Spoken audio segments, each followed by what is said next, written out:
Okay. Okay, everyone. I hope you have enjoyed a quick lunch break, and also friends from UGM had a good break as well. This morning, we pretty much focus on talking about the research outcome for, this Study Melbourne Research Partnership Program for the last 12 months. And in this afternoon, we have fortunate enough to invite a number of speakers, as I mentioned, from all sorts of different backgrounds, from the government, from public health, from media, and also from academia.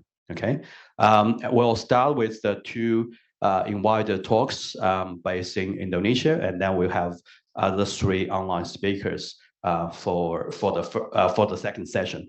As I mentioned, then we'll have Professor Catherine, who will have the final keynote and also lead us to the open discussion. All right, so without further ado, I would like to hand over to Helia. Thank you, Xiao, for the time. So, good day, everyone. So, how about the lunch? No, it's the morning tea here anyway. But today we have five invited speaker. The two speakers from Indonesia. The first speaker that we have today is Professor Widodo Muktio. I will read a short view of Professor Widodo Muktio. So, Professor Widodo Muktio is an expert staff to the Minister for Communication and Media Affairs, and also he is a professor in communication science in Universitas 11 Maret in Indonesia. He was a former of Director General of Informatics and Public Communication in the Ministry of Communication and Informatics in the beginning of COVID-19 pandemic. And he was pioneering the establishment of the Indonesian Public Relations Association in Surakarta, and he founded Media Watch Surakarta. Some of the selected publication of him is the Introduction of Communication Science, Development Economics, and How to Sell and Build an Image. But Professor Widodo do apologize because he cannot join us together with us in here because he should be represent the minister to lead a ceremony to commemorate Youth Pledge Day on behalf of the minister in the morning. So let's see the video recorded by the Professor Widodo Muktio that will talk about the government view of coping with the fake news. For Professor Widodo Muktio, time is yours.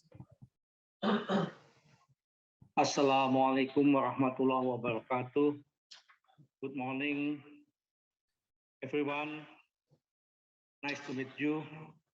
The Honorable Vice Rector for Research, Business Development and Partnership, Gadjah Mada University, Mr. Ignatius Susatyo Wijoyo.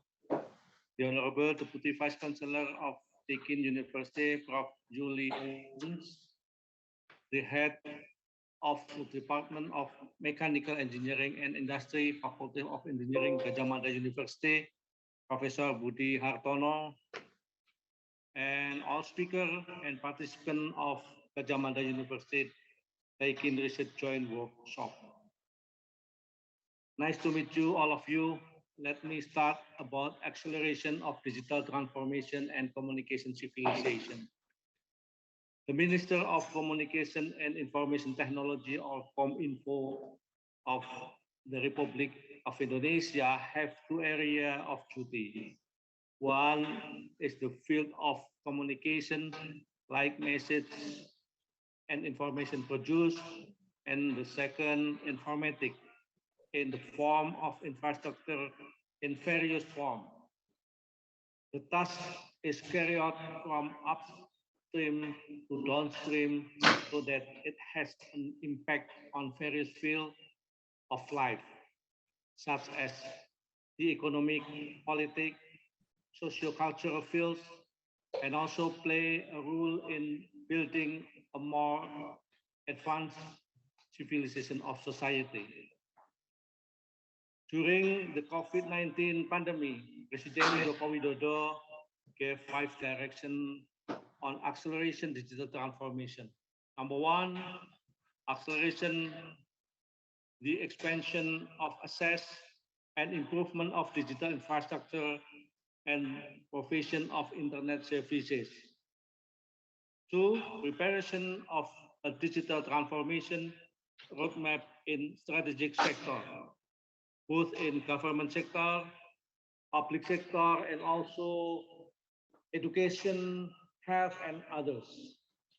Number three, accelerate the integration of national data center or PDM. Four, preparation of digital talent need, and five, in relation to making regulation and financing everything as quickly as possible. Ladies and gentlemen, with the development of the digital infrastructure pillar, Kominfo continues to develop Indonesia's ICT infrastructure from upstream to downstream, especially in the upstream sector. Digital infrastructure is held in three layers. First, backbone layer. Kominfo continues to strengthen fiber optic network as the backbone of national connectivity. Currently, national fiber optic network consisting more than 446,000 kilometers operated by telecommunication operator and more than 12,000 kilometers of fiber optic network of palaparing hosted by Bakti Kominfo. We will continue to build fiber optic connectivity through the palaparing integration of 12,000 kilometers to connect fiber optic points that are not yet connected. Second, middle mile layer. Kominfo is currently utilizing satellite microwave link and fiber link network to provide telecommunication and internet access. To strengthen this incoming 2023, we are targeting to launch of two high throughput satellites, the Satria 1 satellite and the hot backup satellite with a combined capacity of 300 gigabytes per second. And this satellite will provide internet access to 150,000 public facilities across the country. The third last mile layer, out of a total of 83,218 villages, or we call kelurahan in Indonesia, already finished, connected 70,670 villages have been reached by 4G connectivity. And Kominfo continues to try to reduce the number of blank spot villages through the construction of base transceiver station or BTS in the remaining 12,000 sub-district villages in Indonesia. Meanwhile, digital infrastructure in the downstream sector included the construction of the National Data Center atau Pusat Data Nasional (PDN), which is carried out in stages 4 locations: Batam, Bekasi, IKN, or the new capital city in East Kalimantan, and also Labuan Bajo. Currently, the construction process has been carried out to National Data Center in Bekasi with a target of operating in early 2024, and Pusat Data Nasional or National Data Center in Batam with a target of operating in second half of 2024. The 4 National Data Center or PDM are designed with Tier 4 standard as the highest standard of security and data center operation. Ladies and gentlemen, while waiting for the completion of PDM construction, currently Kominfo has provided a temporary national data center or Pusat Data Nasional sementara to be utilized by minister agency, local government, and PDLS or Pusat Data Nasional sementara has been utilized by a total of 280 government agencies consisting of 67 minister institutions, 14 provincial government, 116 district government, and 33 city government in Indonesia. Ladies and gentlemen, the implementation of this policy, of course, still and will continue to be pursued by Kominfo. Nevertheless, the direction of Indonesian digital policy has shown positive achievement to date, thanks to the development of digital infrastructure that is more evenly distributed. The number of internet users in Indonesia is increasing. Currently, the internet penetration rate of the population in Indonesia reached 77%, or it means at least 210 million people in Indonesia are connected to the internet.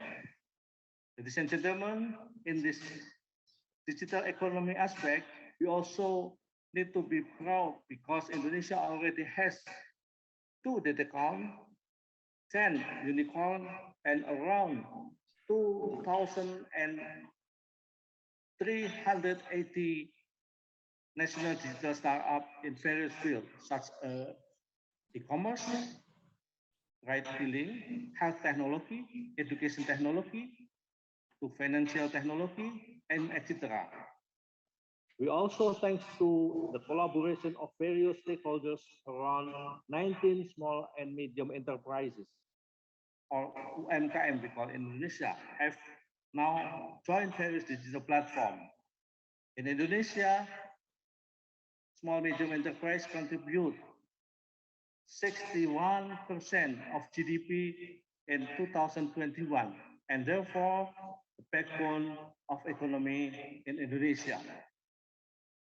To avoid the spread of fake news such misinformation, disinformation, and also malinformation, the government, together with all components of the nation, with a pentahelic approach, increase digital literacy activity, or we call cybercracy, both in digital scale, digital ethics, digital culture, and also digital security.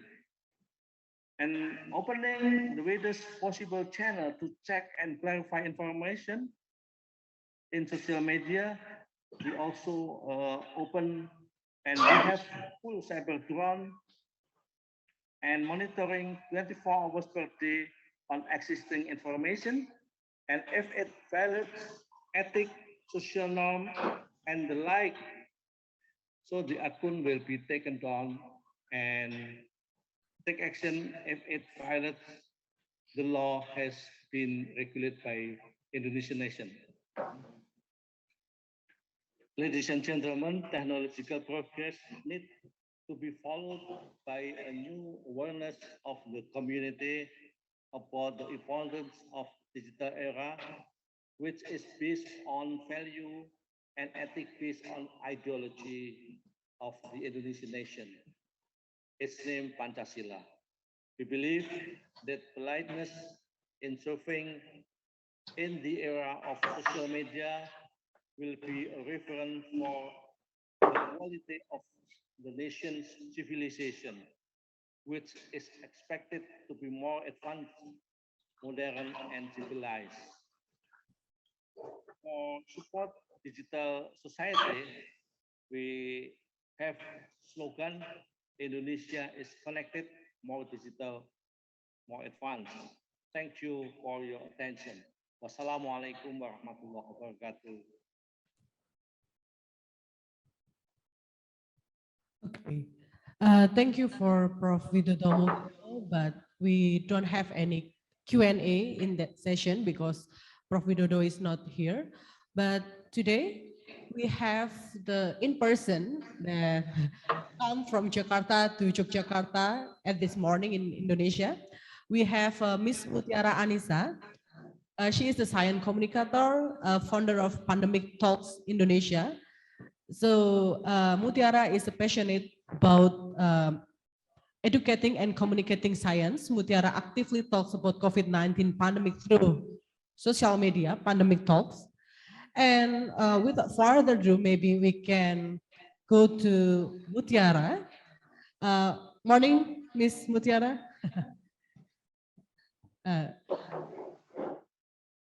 Okay, so I will share the document. Wait a second. Can I share the document, please? Okay, that's loud. Okay, thank you, Mbak, for the introduction. Okay.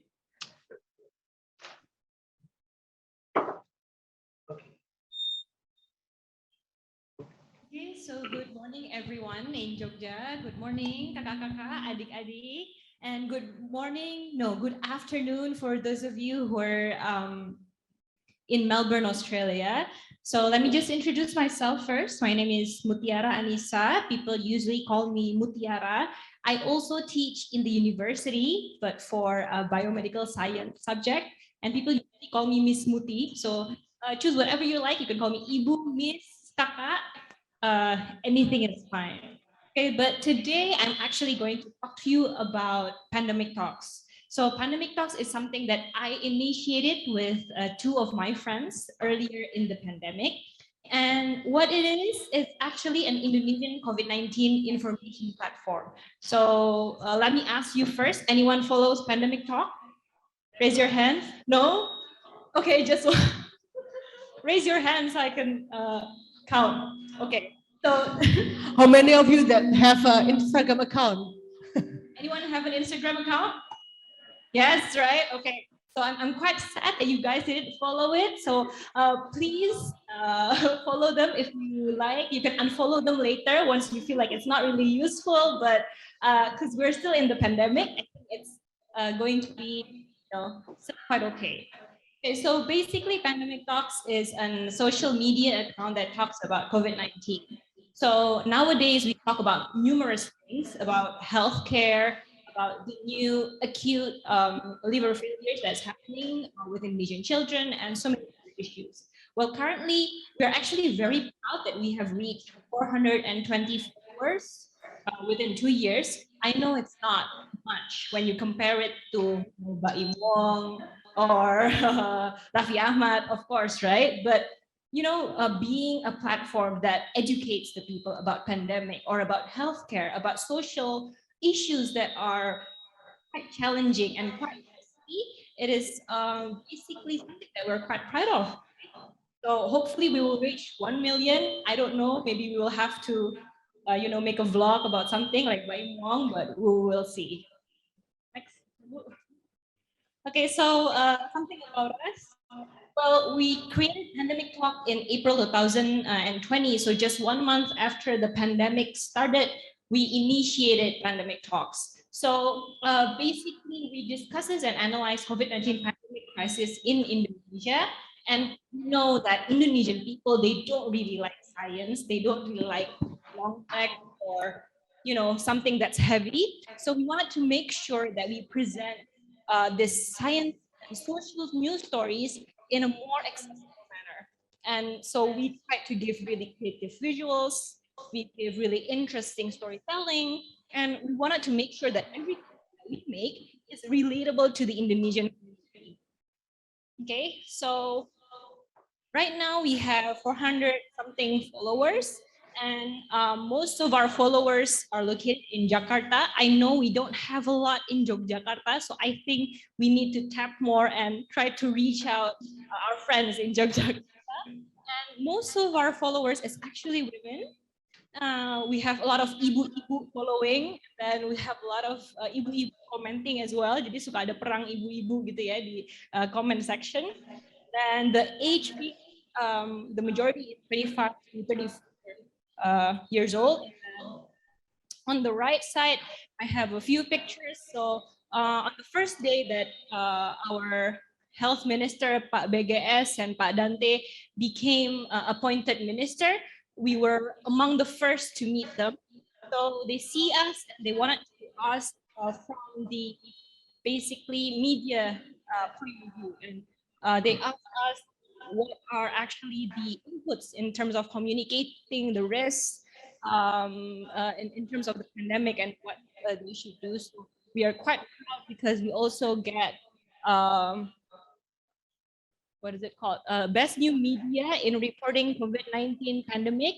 So we got that award from Metro TV, and we were quoted several times by the newspaper because we would sometimes elevate issues and talk about issues that no one really talks about. So one of the things is ventilation. So we all know that 2 years ahead in the pandemic, ventilation is something that's really important in the COVID-19 transmission. But in the earlier days, it's not something that people talk about. So we kind of raised those issues.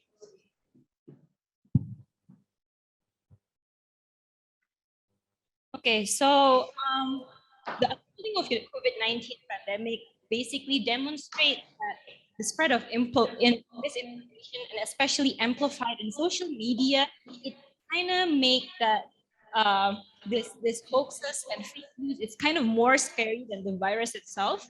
And we understand that basically it's really hard to differentiate. For those of us who are in the university level, who lives in a city, you probably can easily say that, oh, this news is silly, it can't be true, or you read somewhere in WhatsApp, it's so silly, virus couldn't transmit through 5G, vaccine couldn't have microchip. For us, it's something that's very easily so you basically could know the difference between fake news or not. But I do believe that there are a lot of people who in it, especially if we see the data that I think around 70% of Indonesia already uses the internet, and then 50% of them uses the media. If you look at 50% among hundreds of millions of people, they could come from different backgrounds, right? Different socioeconomic background, different education background. So we could never undermine hoaxes and fake stories. And what I actually realized is that really interesting that the technology advancements of social media, it creates the opportunity for us to be safe during pandemic. We can easily access information from home. We can be safe. We can be informed. We can be connected with our friends, with our family. But on the other side, it's also the same tools that jeopardize the measure of the control of the pandemic. So I could say that social media is a double-edged sword. Okay, you could use it as a tool to spread hoax, and on the other side, you could use it to dismiss hoax or fight hoax, and that's what pandemic talk is. We basically here in Instagram to basically try to help people to differentiate hoaxes one by one. And to be honest, we begin with just good intention. So we don't have zero money. We just build an account and we try to educate, and up to now we have 3,000 content. And all of those made it one by one hoaxes per one hoaxes, educate everyone. Okay, so here are a few things that Pandemic Talks do to combat fake news. First one is we provide truthful and accurate information, and we do this by basically forming a multi-diverse group. So in Pandemic Talks, we don't only have people that came from doctoral backgrounds, so medical doctors. Me, myself, have a biology background. We also have people from public health, specialists, and also communication practitioner. And we always work together to create all of this content to make sure that they are truthful and they are accurate. And then secondly, we try to make information available timely. So in the earlier pandemic, we realized that a lot of the information didn't come quite fast. So people are left with doubts. They don't know what to do. They're confused. And so we try to make everything fast, basically. And third, we debunk false and misleading information. And fourth, we act as eyes and ears of the public. Because we're in the social media, it's really easy to hear the public. We just open our DMs and hundreds of messages would come in every day, and that is how we actually get our inspiration to make our comments. Usually, it's a request from our followers. And last one, we try to educate the citizens about consuming and sharing content responsibly.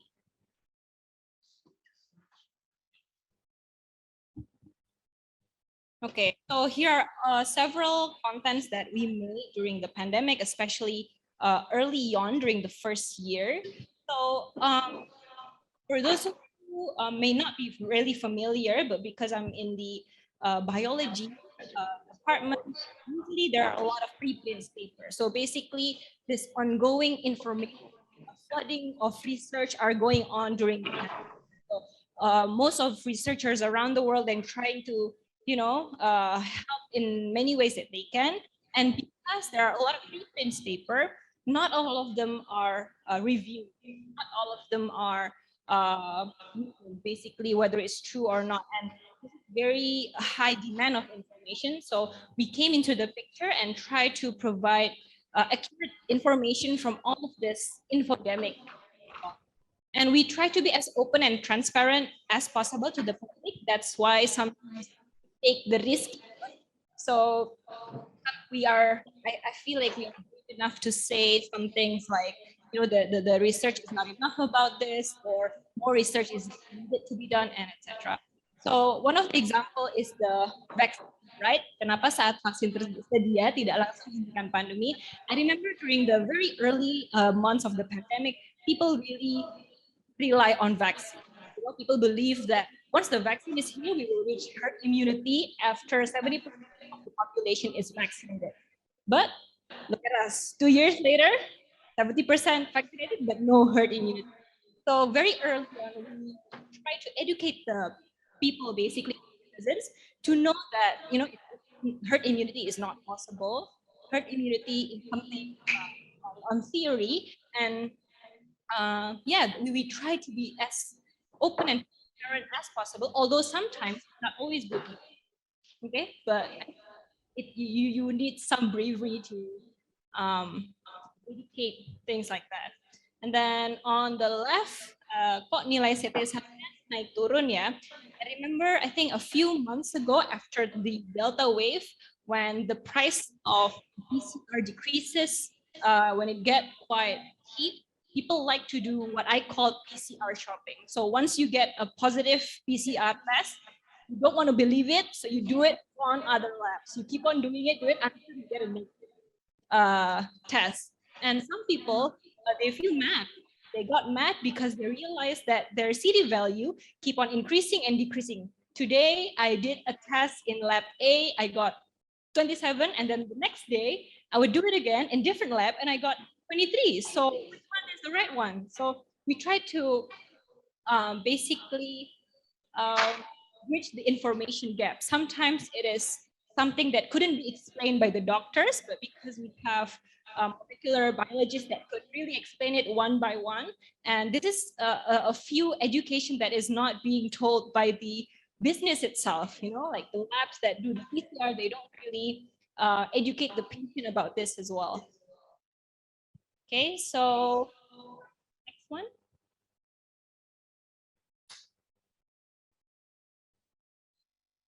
We also try to make the information to be available timely. So pandemic is a rapidly evolving setting and things change all the time. And at first I thought the pandemic is going to only last for a few months. So I never have thought that it would go on to 2 years now. So basically try to educate the citizens about the critical times. So pandemic talks identify that actually there are some critical times in the year calendar. So there are holidays like Nataru, so Natal dan Tahun Baru, it's quite critical because a lot of people are moving around that time. They go on vacation, and sometimes they would bring virus, and then a lot of people, the cases will increase. So on the right side, we made the pandemic tips minimalisir resiko saat bepergian. We try to make citizen realize that it's not always black and white. It's not always, very simple. So it's more of a spectrum. You have a risk of contracting the disease. You can lower your risk. And there are some things that could also increase your risk. And then one of the critical times is also during the kids' school year. Every time school opens, usually the case would also increase because children are known to be the carrier of COVID and they would transmit it to their parents. And because of reasons, we make contents that really explain it again, that it's not always as easy as black and white, and that parents can also lower the risk whenever they're trying to send their kids to school. And then one of the very common hoaxes that would usually come can usually be predicted, like during the month of fasting, people would have this hoaxes that says that you can't be vaccinated during puasa because it will ngebatalin puasa. Coba bahasa Inggrisnya. Yeah, so before the hoax actually came out, we tried to educate the citizens. We tried to educate everyone before it came out by predicting the timing.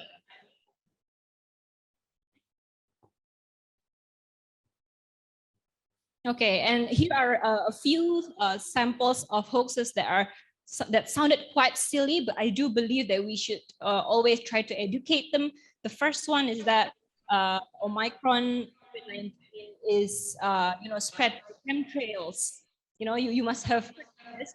And then that COVID is spread by the conspiracy theory. And we try to debunk false or misleading information, no matter how silly it is. And we basically try to prioritize based on the urgency and importance.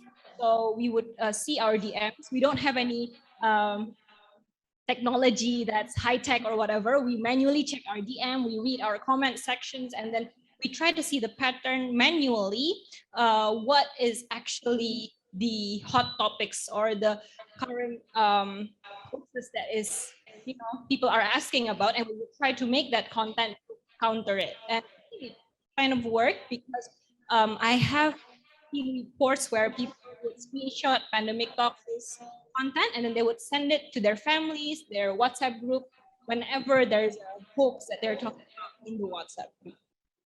So I know that hoaxes are very dangerous and people are sometimes can be easily manipulated, and because they have no access to correct information. Sometimes it's quite hard when you have to talk about hoaxes to your elderly, maybe your parents or your teachers or whoever they are. So it's easy just to have a screenshot of explanation from pandemic talks and you can just show it to them. Yeah. Next book. Okay, so this is by actively listening to their public and basically understanding their fears and concerns. We Pandemic Talks try to understand more about the underlying reasons why creation and dissemination of hoax and misinformation, and sometimes try to also to present and educate critical inputs to the government. So there are a few stories that really touches my heart. So I think during the peak of Delta, you can see the black content there, black box. It's written as "Ayah saya meninggal usai percaya hoax," or in English, "My dad died after believing in hoax." It's basically based on a Twitter Twitter thread. Someone basically told his story about his late father.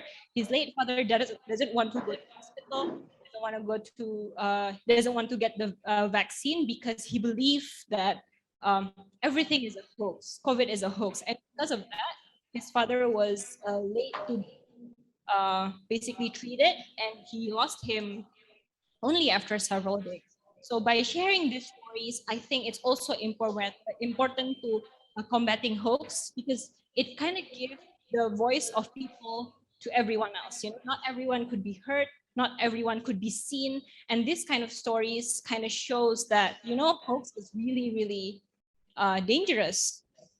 Okay, so by understanding really the public attitude, we can really combat and fight hoax one by one too. Okay, so lastly, educating the citizens about consuming and sharing content responsibly. So I know that you guys must know what's the difference between a content that's hoax or not, fake news or not. That you guys are super smart, right? Because you go to UGM and Deakin University. Uh, but what we're trying to do in pandemic talks, we try to go in one level deeper. So instead of just giving them ways to identify which one is hoax, which one is not, we try to make them understand why we think what we think, why these hoaxes, information, or news are really interesting. Why does dots connected together? Why is there so much mystery in this life? So basically, we try to educate them by trying to, talk to them about different logical fallacy, bias, basically to understand why the world works as it is. Because a lot of these hoaxes are basically could be linked into behavioral science, and I hope that if people understand it more, they could realize, use and think more critically to differentiate hoax and not. Okay, so this is just basically a conclusion. Pandemic talk, we don't have any high-tech technology, machine learning, we do everything manually. Well, we started with 3 people and now we have, I think, 12 members of us making contents every day, trying to educate everyone about health, um, the pandemic, etc. But basically, what's the most important thing about fighting hoax is that communication. So two-way communication. Don't only talk to your audience, but you have to allow the audience and really listen to what they need. And then transparency. So no matter how bad it is, not everything could be good, right? Not everything could be positive, but you have to be able to transparently convey your message. And then lastly is trust. So sometimes hoax came into the surfaces because people don't believe the government anymore. They don't believe in the mass media anymore. So you really need to build this trust with your audience to help public communication, especially during crisis. Okay, everyone, that's it from me. Thank you very much for listening, and I hope we can talk. Okay, thank you, Ms. Mutiara, for the very interesting slides and also talk. Maybe in here or in Australia or in the online, if you guys have any question, maybe you can ask to Mutiara, CEO or Jency. Maybe you can help me if there are any question from Deakin. Yeah, sure. Yeah. Yeah, also for those who participate in our workshop online, if you have questions, feel free to tap in the chat box. So we have a host over there will read out your questions. For the on-site audience, do you have any questions? Or maybe my start of the question is, how many of you have already followed pandemic talks? Really? I think that's the measure of success for your talk. Yeah. All right. I might start one. So thanks very much for a very interesting talk. Of course, I followed pandemic talks already. Once I know from Helia that you are going to give us a talk on this. So I think one of the things just you mentioned, I actually talking to other organizations. I mean, most of the organizations are kind of non-for-profit, and we have volunteers working very hard to generate content to fight the misinformation and also try to educate people with the truth. Yeah, so that's I think the one of the purpose for our project is trying to use those kind of machine learning models, right, to generate some I guess like a factor that can help people with their decision making. Well, not of course never will be able to replace the human experts, but I hope like what we did, and especially in the future, we'll come up with a tool that can really help us to debunking misinformation. That will at least, as I think one of the targets customer for us is an organization like yours, we're always kind of a short of staff and, to cover all sorts of things. Yeah, so I think that's great, and I hope after the discussion today, we'll continue the collaboration with your organization and see how we can collaborate in the future. But maybe one just quick question for you is, I can see there's a lot of, you have definitely generated a lot of useful content. I really like your posts. And I think there's already, because I can see so many likes for your posts, I think definitely that reach to a lot of people with very positive kind of reactions.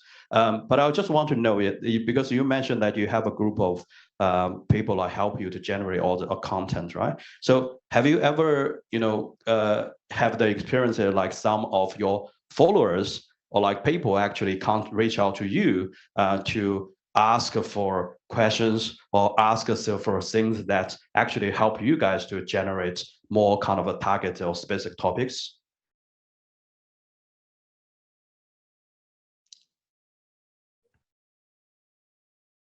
Pardon, can you repeat the question?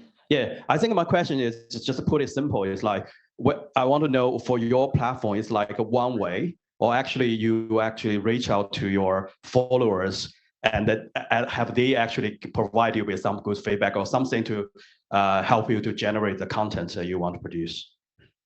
It's one way or two way. Okay, for generating the content, it's actually our team, but some of Right. our actually came from our followers. So they Yeah. would send us Awesome.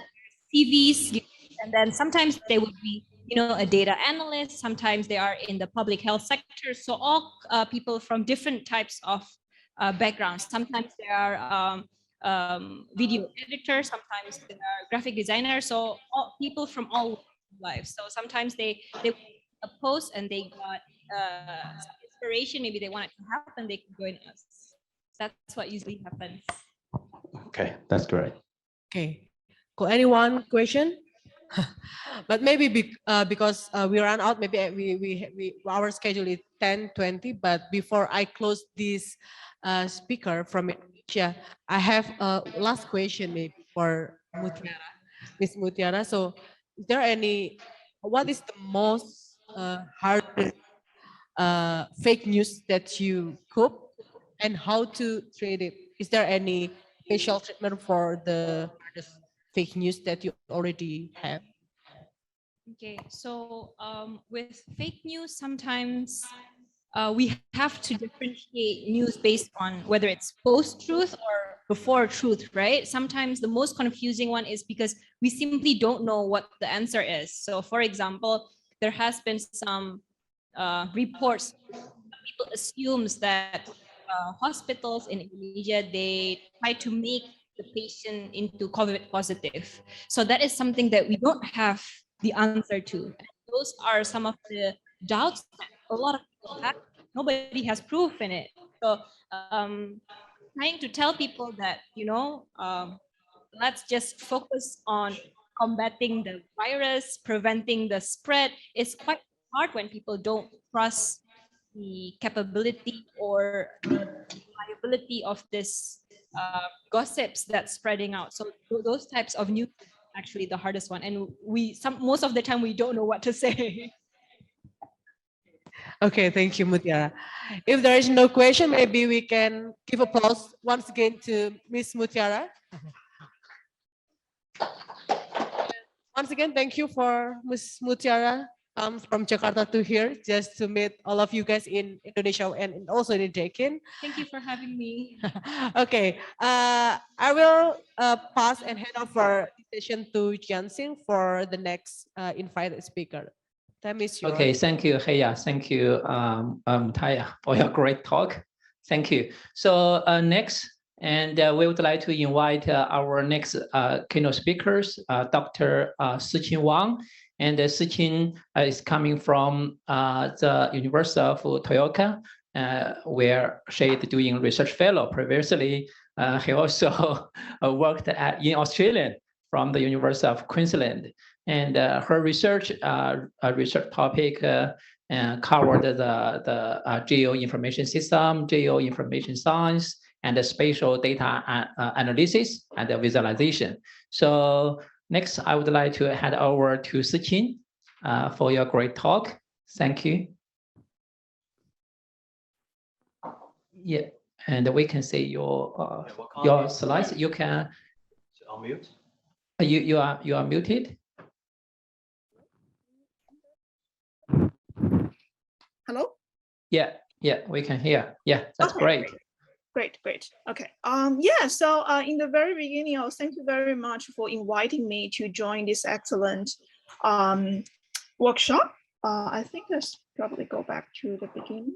And so yeah, so I start from a self-introduction. So right now I work as a research fellow based on University of Tokyo in Japan, and that's founded by the Japanese Society of Promotion of Science. And previously, before I'm joining Uni of Tokyo, I got my PhD degree from University of Queensland in Australia, and then continue to work as a lecturer and then course coordinator. So I have been staying in Australia for almost 7, 8 years, and then just freshly reallocated to Tokyo in this year.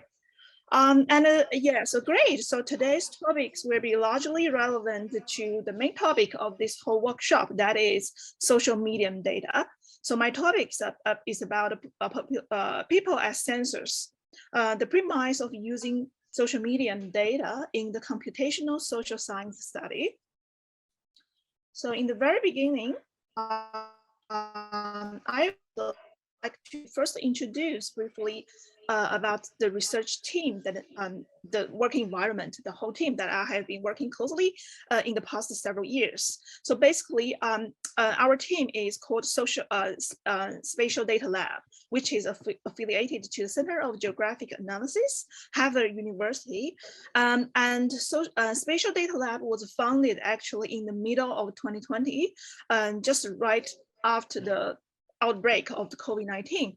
And the main purpose of the whole team is to kind of collect all the efforts from different parts of the world to conduct COVID-19 related studies. And we also aim to establish a platform that everyone can share their data and share their idea, and then to stimulate and facilitate the international collaborations across different universities. So the whole team right now, we have the scholars with different background coming from different parts of the world and countries. Basically, we are looking at COVID-19 from quite different perspective. But the perspective that I am interested in is based on social media data. So that is looking at the public opinions and sentiment reactions of the general public towards COVID-19 in the social media space. All right, so and the general questions in the very beginning is how we quantify people's reaction or their opinion or perception on COVID-19, or it can be, suitable for any other context and event or topics, how we quantify people's perception. So here, basically, the methodology that we usually use is natural language processing method. So that is sentiment or emotional analysis through the machine learning methodology. For those one who may not familiar what is this one, I'm gonna skip all the technical details, but basically the principle is quite easy to understand. So for someone, maybe they post anything on Twitter, say, I'm happy with working at home, and happy is an emotional word. So it will be detected as a positive reaction, right? And the return of the model will be, say, a sentiment score, positive 0.5 in this case. But if you say I'm extremely happy, so you will sense the sensitivity in the second case will be much stronger than the first one. So the return of the model will be more towards positive 1. So more towards positive 1 means happier. And on the other side, if you say, oh, lockdown makes me totally frustrated, so that will be treated as negative. And if you say that makes me completely frustrated, so that will be extremely negative, and the return of the models will be different. But that's more towards negative, negative 1. All right. So basically, we have been play around with all different models, sentiment, emotional models like emotional analysis for capturing 8 different types of emotions and Veda and Honging face. So that can be applied to multilingual geo-tweets contents, different quantitative contents. And so in the past 3 years since the outbreak of COVID-19, our team has produced a whole series of social media related publications in the high impact journals, such as the first outcome is looking at the public opinion towards COVID-19 vaccines with empirical study in United States. We're looking at this phenomenon from the spatial and temporal perspective, such as we'll be able to tracking the 8 different types of emotion, the temporal change across the whole pandemic timeline. And we will be also able to look at the spatial distribution of the 2 types of emotion, negative and positive, as well as the 8 types of emotion by the United States, different states, across different states. And we also can track the subtopic of all the contents when people talk about vaccine or what is else, other topics related to the vaccine. And so in that case, that we can see, you know, the change of the topic. That's quite interesting across different phases of the pandemic. And our second outcome is quite relevant to Australia. So we did an empirical study in Australia, and then that one is published in the BMJ Global Health. So in this study, we still following a quite similar rationale and methodology design. We will be able to identify the density of the emotion in each of the Australian capital cities. I think that's the geographic content that everyone get more familiar with, and we can see the hotspots. That is the positive sentiment concentration, as well as the cold spots marked as a blue line. And we will also see the change of the emotion across this, the 8 Australian capital cities, as well as across different pandemic timeline. All right, so continue to our third outcome, and that one is published in the Cambridge Journal of Regions, Economy and Society. So this one, we extend a little bit different to a different perspective, and that is to look at the urban and the rural disparity of the sentiment or mental health signals, again, across the whole Australia. And also link these disparities to the healthcare accessibility, as well as some other factors, to see what will be the driving factors related to the change of sentiment. So as this graph shows that you can see the blue line, the blue bar and the red bar showing the difference of the sentiment across capital cities and the regional areas, that is rural, remote areas.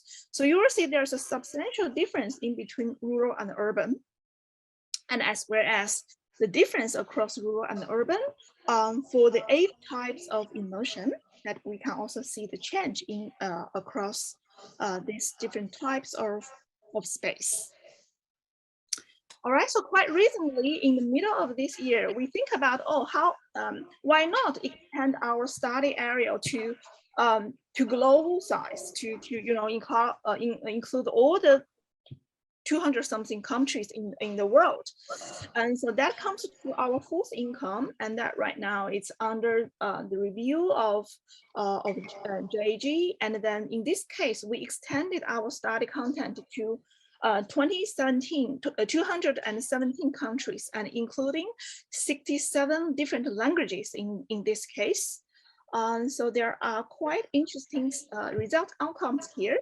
So we will be able to map out and visualize the spatial and the temporal change of the negativity. In this case, we're more looking at the negativity, and so that's from one perspective together with the positivity, but we more look at the negativity in this one, to see the change across all these different continents and then countries, and then along the whole pandemic timeline from the very beginning of 2020 to the middle of 2021. And then also we create a visualization and animation that can be accessed by the link that I put it here. And we also look at if there's any spatial clustering, spatial temporal clustering of all these negativities expressed in different countries. So you will see, say like the countries, they are adjacent with each other, such as in Europe countries, they tend to have a similar negativity towards COVID-19. And also we can see the patterns apply to the total 200 something countries, which is presented in the circular form on the right-hand side. And we also apply a quite advanced algorithm to examine the relationship in between the sentiment emotion of public of the general public and the relationship with the policy implications in this case. So the figure, so basically if you look at the E, you will see in the very beginning 3 months of the pandemic outbreak, they are the policy relationship is highly correlated with the negativities, and that is quite making sense. But gradually there is a division and tend to be a little bit diverse and the fluctuation at the later stage of the pandemic. But definitely the whole paper include more details and outcomes that I don't have enough time to present all the details, but very welcome to have a look at the paper as long as it's published. All right, and in the end, I would also like to emphasize the sharing spirit of our team. So basically, as what I mentioned, we are looking at COVID-19 as the main topic, but eventually it's also applied, all the methodology design can be applied to different contexts and topic. But there's a baseline is we always very keen to do the data sharing and the workflow sharing. So if you go to this website, the Dataverse, a Harvard Dataverse, this link, you will see there are basically 2 tabs here, data and the workflow. So the data, the whole team has put dramatic efforts to collect all the data that you can apply to the COVID-19 studies, such as the weather data, health facility data, spatial temporal, the virus, the case, different COVID-19 cases, policy regulation, all this data that we have sorted out and then saved and installed and make it publicable accessible through the Harvard Dataverse. So for any one of you who have the interest to do a similar study, you are very welcome to download all this data. And if you go to the second lab of our website, you will see there is a workflow sharing. So what is a workflow? So we use open source software that is KNIME. The KNIME workflow enable us to build up the whole kind of a pipeline to modularize our analytical framework in order to make it shareable to those ending users, for those ones who may not have coding and programming background. Okay, so that's a very good thing. Any of you, like students, you want to do the same thing, but you don't know how to do the Python and R coding, you can download, say, there are 2 of them quite relevant for using social medium data. The first one, social medium data analysis, and the analysis of the vaccine in the end, that you can download, apply to your own data, and click, finish up the whole analysis in a second. All right, so that's a workflow sharing. And yeah, so that's pretty much all the content I want to share with all of you in the end, and welcome any questions. If you have the interest to join our team and the interest for our research, welcome to contact me with this email, ccplanner@gmail.com. Thank you very much. Okay, thank you, Sijin, and thank you for your sharing. And due to the limited time, we would like to put the question and the answer into the panel discussion. Thank you. So now, yeah, let's move on to the next presentation. I can see you, Xiao. Thank you. Maybe you can share your slides. Yeah, we can see your slides. And okay, yeah, okay. Yeah, we can hear you. Next, let's welcome Dr. Xiao Huang from the University of Augusta, USA. And Xiao is working as an assistant professor there. His research interests included geospatial analysis and geo-visualization and geographic modeling. And he also developed a lot of research topics from the machine learning, deep learning. He has published a large number of publications, about 130. It's so great. Xiao, now I would like to hand over to your presentation. Thank you. All right. Hello, everyone. Thanks for the introduction. My name is Xiao Fang, and currently assistant professor in Department of Geosciences at the University of Arkansas. And it's my pleasure to be invited here and as one of the speakers to share ideas and insights with all of you. And today I want to talk about some of the progress and challenges and opportunities in social media data mining, and specifically under the context of COVID-19. So since the very beginning of the pandemic, I decided to address COVID-19 challenges using my expertise in spatial and data science. So I managed to find scholars with the similar motivations from a variety of institutions in the United States and as well as in other parts of the world. And with these, brilliant scholars, we actually started to tackle COVID-19 challenges 2 years ago when the pandemic happened.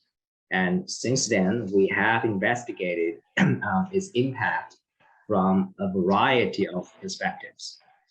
And many results have been published in the journals, conference proceedings, and book chapters.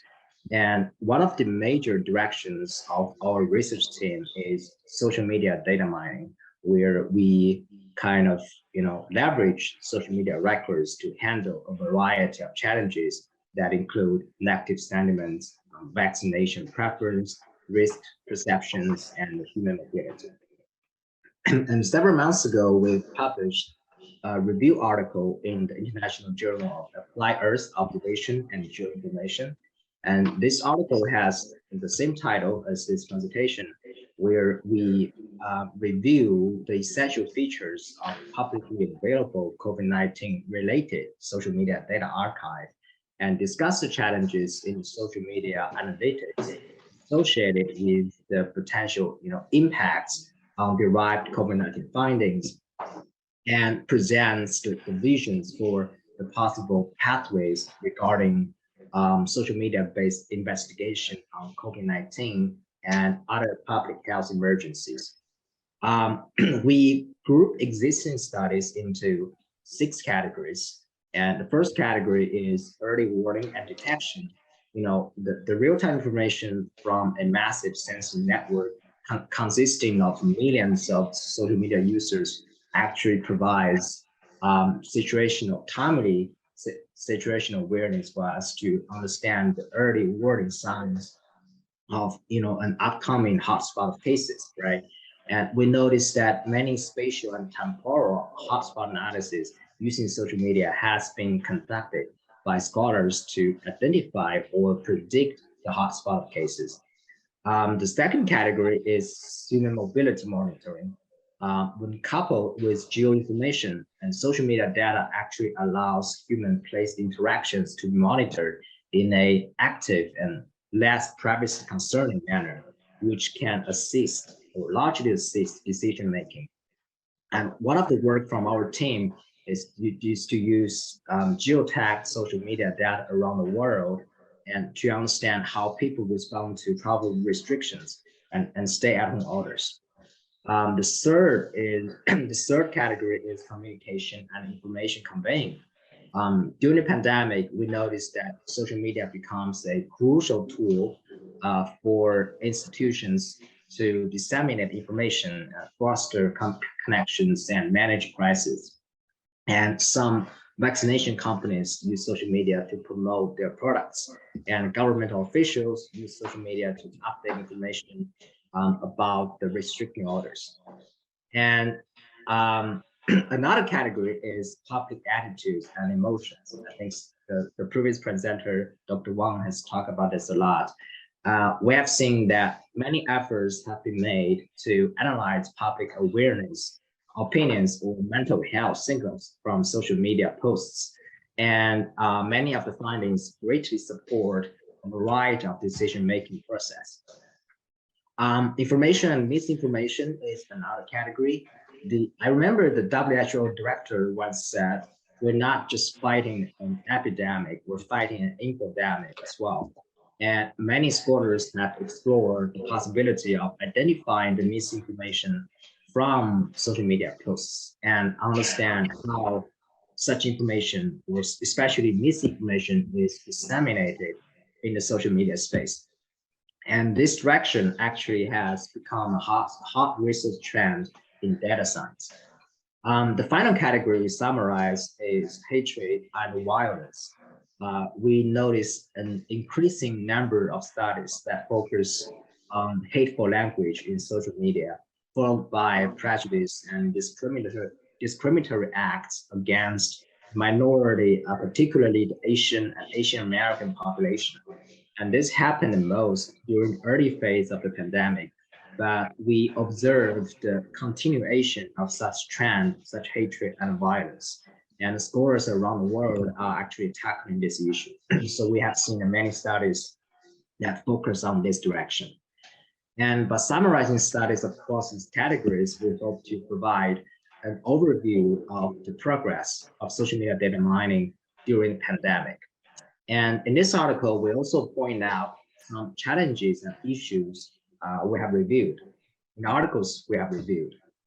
And for example, the bias population spectrum is the largest issue in social media. As we all know, it remains debatable whether place visitation, mobility patterns, sentiment, emotions captured from social media space are representative enough of the entire population.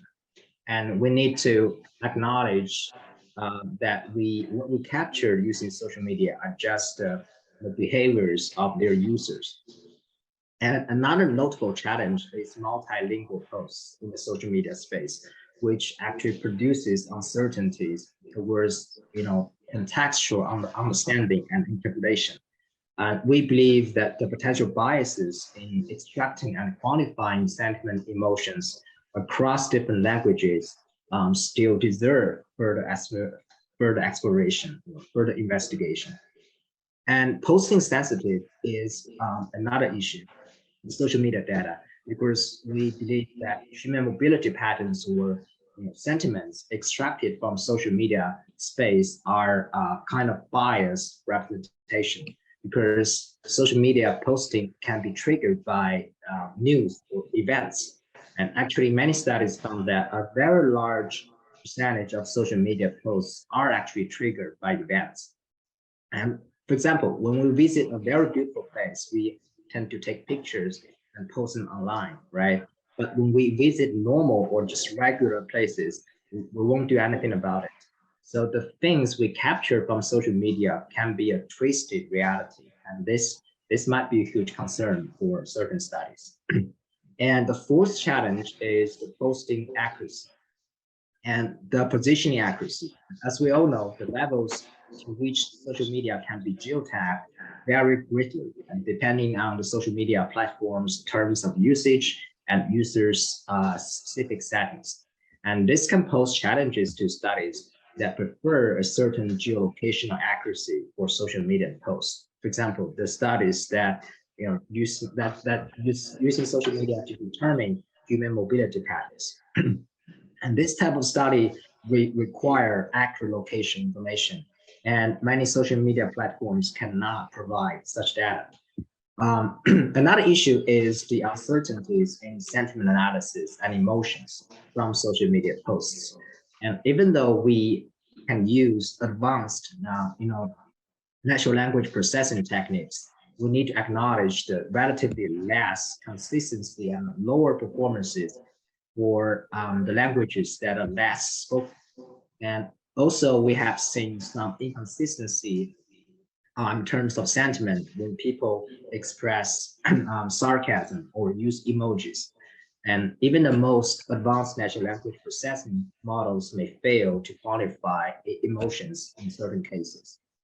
And the bots and retweets are another huge issue. And although bots comprise just a small percentage population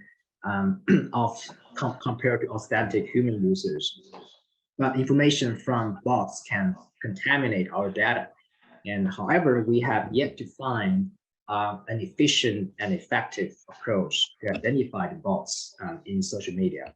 In addition, we must acknowledge that the skewed posting behaviors of social media users, given that a majority of social media posts actually came from a minority of users.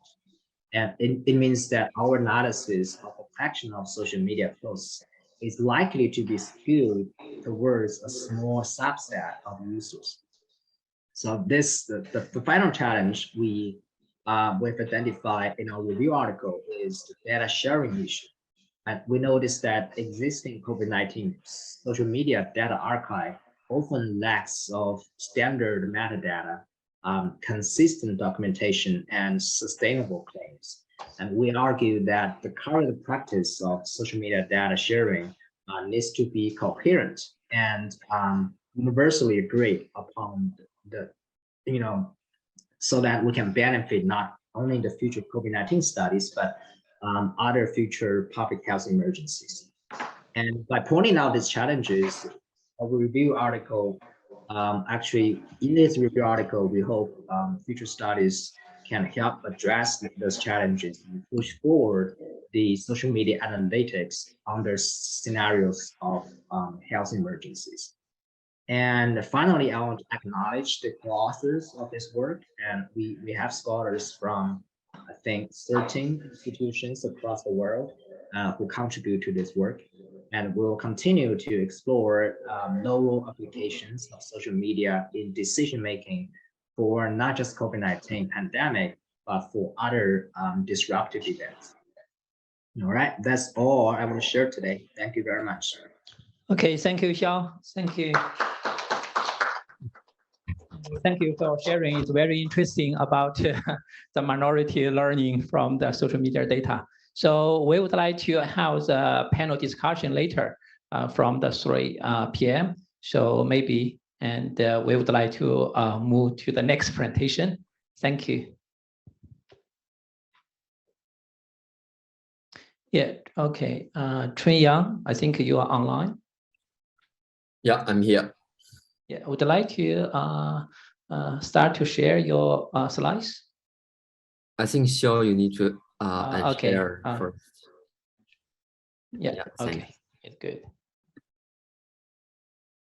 Yeah, okay, we can say. So next, we are very happy to introduce Dr. Chun Yang Chen from the Faculty of IT, Monash University. And Chun Yang has conducted a lot of excellent research in automatic software engineering, especially about mobile app development and some software security research topics. He also published so many top research papers. It's very great, and also got several best research paper award. So Chun Yang, I would like to hand over the time to you, and you can start your presentation. Thank you. Yeah, thanks, Jianxin. So first, thanks all for coming, and also it's really my pleasure to come here to briefly share my research with you guys. So I think my research may be different from others because my main research, as mentioned by Jianxin, so I mainly work in software engineering. So this is more like the other aspects of COVID related information needs for the users. So from a software engineering aspect and human computer interaction aspect. So hopefully it may bring you some news information or some inspiration to you. So some background. So COVID is still deadly with millions of cases and deaths. So it's mainly the transition is mainly based on human to human interactions. So at the beginning of the pandemic, although now COVID looks pretty mild, but at the beginning of the pandemic, it's pretty scary. So at that time, I think instead of the severity of the disease, the fear of the unknown is the greatest fear of all. So how to get the information, and if the information is correct about the COVID, at that time was pretty important. So So we did some case study. Actually, it's not a case study. It's more like we some of our hands-on experience. So because as you know, I'm working on the software engineering area. So based on my expertise in software engineering, so we quickly built COVID-19 information dashboards. So it's more like a one-stop information sharing website. We report the latest status of COVID in Australia, including the cases, the distribution in the nation, and the trend, and even some flight information about carrying COVID passengers and so on. So we try to use this COVID information dashboard to keep people informed and calm. So we use some agile way to rapidly develop it because thanks to my experience in the UI UX, in the web dev, and so on. So we have more than 200 student volunteers to do such kind of work in very short time, and it got some social impact because we released the website and we got thousands of users and millions of page views in that single year. So you can see it's pretty popular in Australia at that time. So maybe some of you have used our COVID dashboards. So that is what we do in practice. So based on that platform, we do some more research to summarize our hands-on experience. So the first thing is we report the license that we developed this COVID dashboards. Although you know, now it seems that people don't care much about COVID, but in the future there may be some emerging disease or disasters. So those license of develop COVID dashboard may be applied to similar issues. So we summarize many license, 9 license for different perspective, like developer, researcher, and even education instructors. But due to time limit, I just very briefly take some examples. So for example, during our developments, we should use some domain-specific terms because we are tech people, so we don't know much about the medical information. So for example, we use existing case at that time, but actually many users complain is confusion. So we change it to the active case. And many users actually mentioned that they want to see more data visualization. So different people, they want to see different things. So it will be good if we can provide different types of visualization.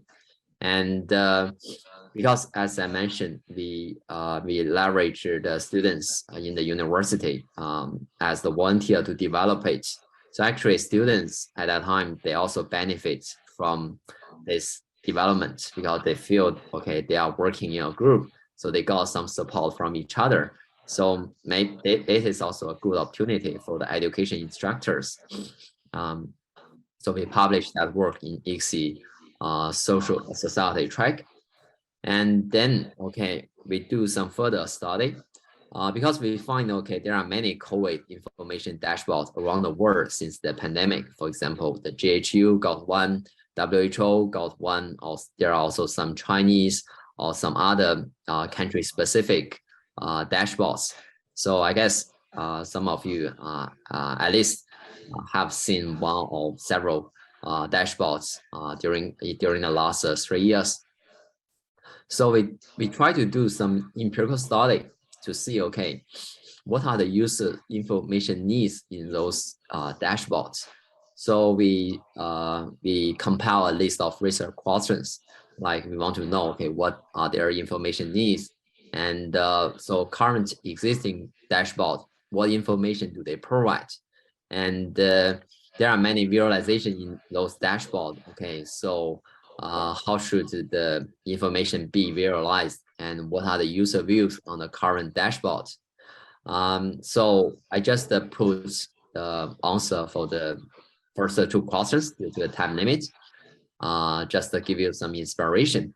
So in the first question, okay, we I think as mentioned by other speakers just now, they are the experts in the data mining. So we do some similar things. We to go to crawl some data from the Twitter, specifically about COVID with hashtag including COVID. So we summarize them into 4 aspects, like COVID information, potential protection approaches, the impact on society, the impact of the business, using the LDA model to do the to summarize the potential topics. So those things I guess that is the information needs for the from the users aspect. And then we check a lot of COVID dashboard, and we see, okay, mainly they summarize some information like the location information, the human information, the time information, the trend information, and also some other special things like infection sources and so on. So you can see actually there is a gap between the COVID dashboards supply and also the users information needs. Actually, that provides some future research directions and even the improvement of the dashboards.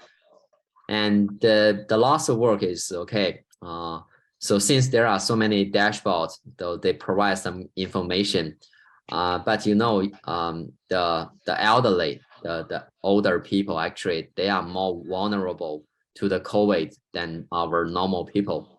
So since the dashboard are providing information to the society, okay, and we should think about, okay, if the most vulnerable cohort in their society, if they can receive the information from this dashboard, because those elderly people, okay, they may not be well educated, or they are not the experts in the digital technologies. So we try to track, okay, if they can really understand the fancy visualizations in those dashboards. So we studied like 172 COVID visualization forms from 57 dashboards, and we invite 18 older adults, so their age is more than 60, from North America, mostly the US and Canada. And we asked them to do some task using this visualization or dashboard. For example, we asked them what are the trends of the COVID in some specific area, for example, California and so on. So we, according to their answer, we try to understand 2 things. So the first thing is what are the challenges when they are when they are understanding the COVID interactive visualizations. So we got many conclusions, but I just put several examples here for some very brief illustration. For example, sometimes they find, okay, it's pretty hard for them to understand the ambiguous language. For example, for the plot, it's either the absolute value or the log 1. It's hard for them to understand what is the log 1. And the affordance mismatch, for example, a smooth or weakening line icons were used to represent the cumulative and daily change cases. But those icons are really hard to understand for them, especially the elderly. Okay, what does that mean? And for the RQ2, we understand, okay, what difficulties do the older adults encounter with common interactive techniques adopted by those visualizations. So still, we got many conclusions, but just put one example here. So for example, so because those those visualization, they are interactive, so people can put their mouse there, and if they hand over their tooltips, actually there will be pop up some message, but that message actually it's really hard for them to understand, at least for some elderly users. So for the future developers or for the future dashboard development team, they should think about it and try to avoid such kind of confusion or ambiguity. So that is brief takeaway from our paper in that work, specifically for the elderly people. So That's what we introduced. So based on our COVID dashboards, we got some user feedback and we summarized them into some case study. We studied the interaction between the human and the dashboard and summarized some very important lessons. And hopefully that can inspire other researchers or other development team. So that's all for my work. And thanks again for your coming and welcome any questions. Thanks. Okay, thanks for coming up. I think we're probably the time, but we'll probably continue to the final keynote talk, and we'll have the final question answer and open discussion to the end.